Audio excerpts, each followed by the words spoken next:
Lolo, lola, bakit nga ba may mga gabing bumabangon kayo ng 3, 4, minsan 5 beses para umihi? Bakit tila kahit buong gabi kayong nakahiga, pagising ay parang hindi pa rin nakapagpahinga? At bakit may mga araw na kahit wala namang mabigat na ginawa, ubos na ubos ang lakas ninyo? Mga mahal kong kababayan, kung naramdaman niyo na ang mga ito, hindi po kayo nag-iisa. Libu-libong Pilipino, edad 40 pataas ang tahimik na naghihirap dahil sa humihinang bato, mataas na creatinine at paulit-ulit na paghihi sa gabi. Isang kondisyong hindi maingay, pero sinisira ang tulog, gana, at sigla natin araw-araw. Alam ko ang pakiramdam. Yung pagising na mabigat ang ulo, malamig ang paa, maputla ang balat, at parang wala ng lakas na natira. At minsan, kahit gusto mong bumawi ng tulog, gigising ka na naman dahil sa pantog na hindi mapakali. Kaya ngayong araw, samahan niyo ako po si Dr. Antonio Reyes, at ibabahagi ko ang mga paliwanag at kaalaman na matagal nang hinahanap ng marami. Sa dulo ng video, malalaman nyo ang pinakaimportanteng paraan para gumaan ang pakiramdam, humupa ang tiwalas, at maging mas mahimbing ang tulog. Kung mahal nyo ang kalusugan ninyo at ng pamilya ninyo, isubscribe po ninyo ang Buhay Malusog Senior PH. At lolo, lola, huwag kayong aalis. Ang maliliit na sagot na kayang magbago ng buhay nyo, nasa mga susunod na minuto lamang. Mga mahal kong lolo at lola, bago tayo magpatuloy, hayaan nyo po muna akong ipaliwanag ng simple at malinaw. Ano ba talaga ang creatinine at bakit kapag humihina ang bato ay hindi tayo makatulog dahil sa pag-ihi sa gabi? Sa loob ng ating katawan, ang mga kalamnan ay palaging gumagawa ng isang basurang sangkap na tinatawag na creatinine. Normal po ito, at trabaho ng bato na salain ang dugo at ilabas ang creatinine sa pamamagitan ng ihi. Pero kapag mahina na ang bato, hindi nito kayang ilabas ang lahat ng dumi. Unti-unti itong naiipon sa dugo. At kapag lumampas sa normal ang creatinine, ibig sabihin nahihirapan na ang bato sa trabaho nito.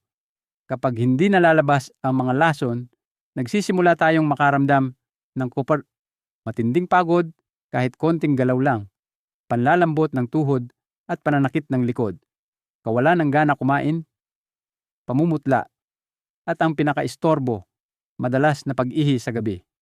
Bakit nga ba tumataas ang pag-ihi? Dahil kapag mahina ang bato, hindi nito kayang balansehin ang tubig at asin sa katawan.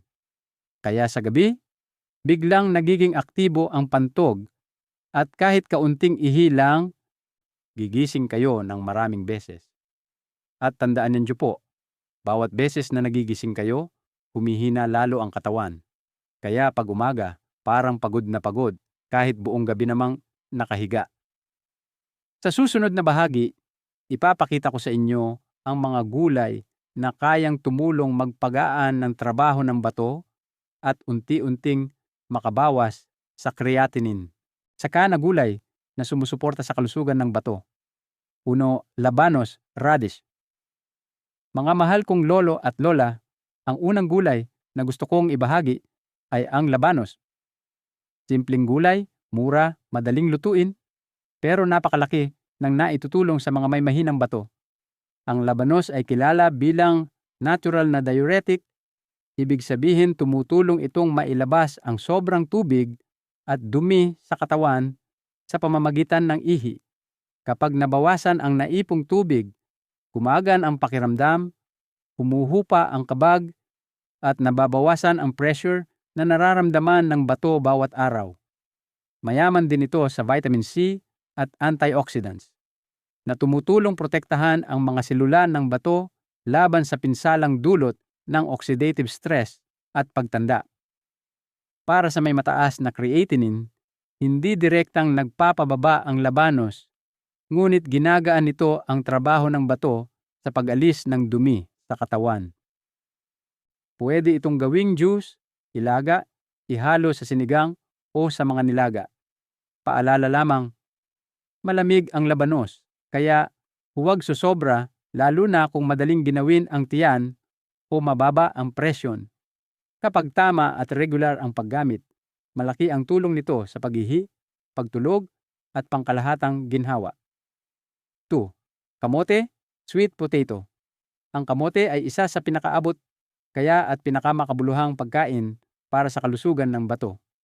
Maraming kumakain ng kamote araw-araw, pero hindi alam na gintong gulay ito para sa may diabetes, mataas na kolesterol, o nanganganib humina ang bato. Mayaman ang kamote sa soluble fiber, isang uri ng hibla na tumutulong i-stabilize ang blood sugar pagkatapos kumain. Kapag stable ang blood sugar, hindi napapagod ang bato at hindi ito mabilis nasisira.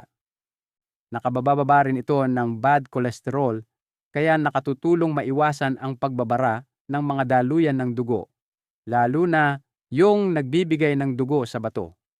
Kapag malinis ang daluyan, mas mahusay ang nutrisyon at oxygen na natatanggap ng bato. May taglay din itong vitamin A at C na nakakababawas ng panganib ng UTI, isang pangkaraniwang dahilan ng pag-ihi sa gabi.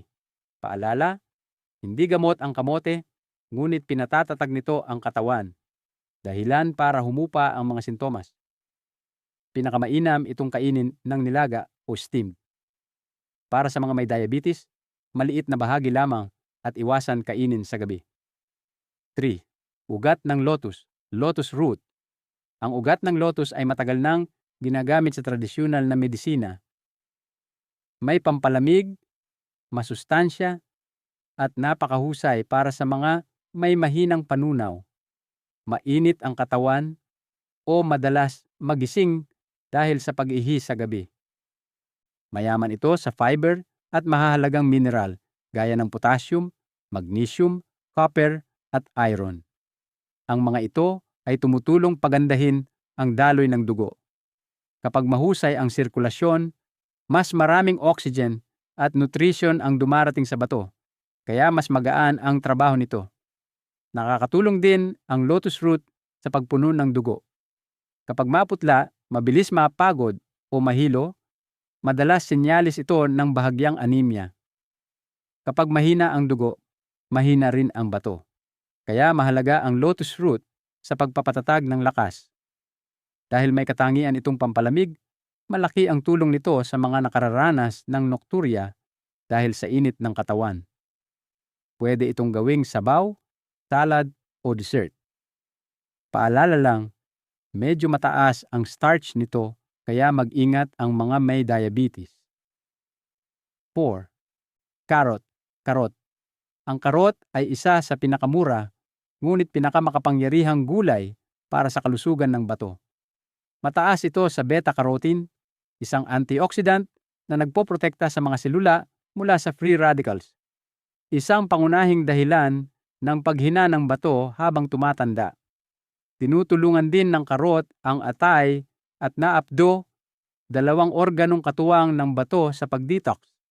Kapag malakas ang atay, mas kaunti ang lasong kailangang salain ng bato, kaya mas magaang ang trabaho nito. Pinapalakas ng karot ang immune system, kaya nakababawas ng tsansa ng UTI, na madalas dahilan ng hapdi o pag-ihi sa gabi. Madaling kainin ng karot. Pwedeng hilaw, nilaga, steamed, gawing juice, o ihalo sa mga ulam. Ngunit para sa may diabetes, iwasan ang sobrang carrot juice. Mas mabuti kung ihalo sa pipino o celery para mas balanse ang tamis. 5. Ube, purple yam. Ang ube ay hindi lamang masarap, ito ay may mahalagang papel sa tradisyonal na kaalaman sa kalusugan. Tinutulungan itong palakasin ang tiyan at bato, ang dalawang ugat ng lakas ng katawan. Para sa mga matatanda na madaling mapagod, walang gana, o madalas magising sa gabi, napakagandang pampatatag ang ube. Mayroon itong mucin na nagpoprotekta sa lining ng tiyan at mayaman sa vitamin B6, manganese, potassium at antioxidants. Ang pinakamahalaga, ang ube ay nagpapalakas ng dugo at hii, ang enerhiya na nagpapatakbo sa katawan. Kapag mahina ang dugo, madaling manghina ang tuhod, nanlalata ang katawan, at unti-unting humihina ang bato. Kaya maraming matatanda ang nagsasabing mas mahimbing ang tulog at mas magaan ang pakiramdam kapag kumakain ng ube ng tama. Paalala, may tamis ito, kaya ang mga may diabetes ay dapat kumain ng katamtaman lamang. Tans, luya, ginger. Ang huling gulay o mas tamang tawagin ay pampalasa ay ang sariwang luya. Maliit man ang itsura nito, malaki ang naitutulong sa may lamig sa katawan. Mabagal na sirkulasyon o madalas magising sa gabi upang umihi. Ang luya ay may natural na init na nagpapainit sa tiyan, likod at paa. Kapag umiinit ang katawan, gumaganda ang daloy ng dugo at nagiging mas stable ang paggana ng bato at pantog. Dahil dito, nababawasan ang paghihi sa gabi, lalo na kung sanhi ay lamig. Mayroon din itong banayad na diuretic effect, kaya nakatutulong maglabas ng sobrang tubig at bawasan ang pamamaga. At dahil tumutulong itong ayusin ang panunaw, nababawasan din ang kabag, pagsusuka, at bigat ng tiyan, mga madalas maranasan ng matatanda. Pinakamainam itong inumin bilang mainit na salabat bago matulog o ihalo sa sinigang, adobo, lugaw, at sabaw. Pwede ring magbabad ng paa sa maligamgam na tubig na may luya upang uminit ang katawan at mabawasan ang tiwalas. 3 mahalagang babala. Mga mahal kong lolo at lola, bago ninyo ilapat ang kahit alin sa mga gulay na nabanggit natin, may 3 napakahalagang paalala na kailangan ninyong tandaan upang maiwasan ang panganib at maprotektahan ang inyong bato. Una, ang usapin ng potassium. Karamihan sa gulay ay may potassium at mabuti ito kung malakas pa ang bato. Pero kapag kayo ay may chronic kidney disease, stage 3 pataas, humihina na ang kakayahan ng bato na ilabas ang sobrang potassium. Kapag naipon sa dugo, maaari itong magdulot ng panghihina, pamumulikat, at sa malalang kaso, paghinto ng tibok ng puso. Kaya mahalaga, bago dagdagan ang gulay, dapat kumonsulta sa nephrologist para malaman kung alin ang ligtas sa inyong kondisyon. Ikalawa, iwasan ang maalat at madalas kumain ng pulang karne. Ang asin ay nagdudulot ng pagpigil ng tubig, pagtaas ng presyon, at pagbigat ng trabaho ng bato, nagre-resulta sa pamamaga at mas madalas na pag-ihi sa gabi. Samantala, ang sobrang pulang karne ay nagdaragdag ng nitrogenous waste, dahilan kung bakit mabilis tumaas ang creatinine. Ikatlo, tandaan na ang gulay ay suporta lamang. Hindi nito mapapalitan ang gamot, dialysis plan o payo ng doktor. Kung may tiwalas, pamamaga, mataas na creatinine o alta presyon, kailangan pa rin ang tamang gamutan. Mga lolo at lola, kapag sinunod ninyo ang 3 paalalang ito, mas ligtas at mas epektibo ninyong mapapangalagaan ang inyong bato. Mga mahal kong lolo at lola, tandaan po natin, ang malusog na bato ay nagsisimula sa maliliit na gawi araw-araw. Uminom ng sapat na tubig, maglakad-lakad, matulog ng tama, at iwasan ang stress. Huwag kalimutang magpa-check ng creatinine, urea, potassium, at blood pressure ng regular para maagapan ang anumang problema. Kapag malakas ang bato, masarap ang kain, mahimbing ang tulog, at magaan ang pakiramdam. Ako po si Dr. Antonio Reyes. Kung gusto niyo pong ipagpatuloy ko ang sharing ito, mag-comment lang ng 1 at huwag kalimutang like, share, subscribe para mas marami pa po ang matulungan.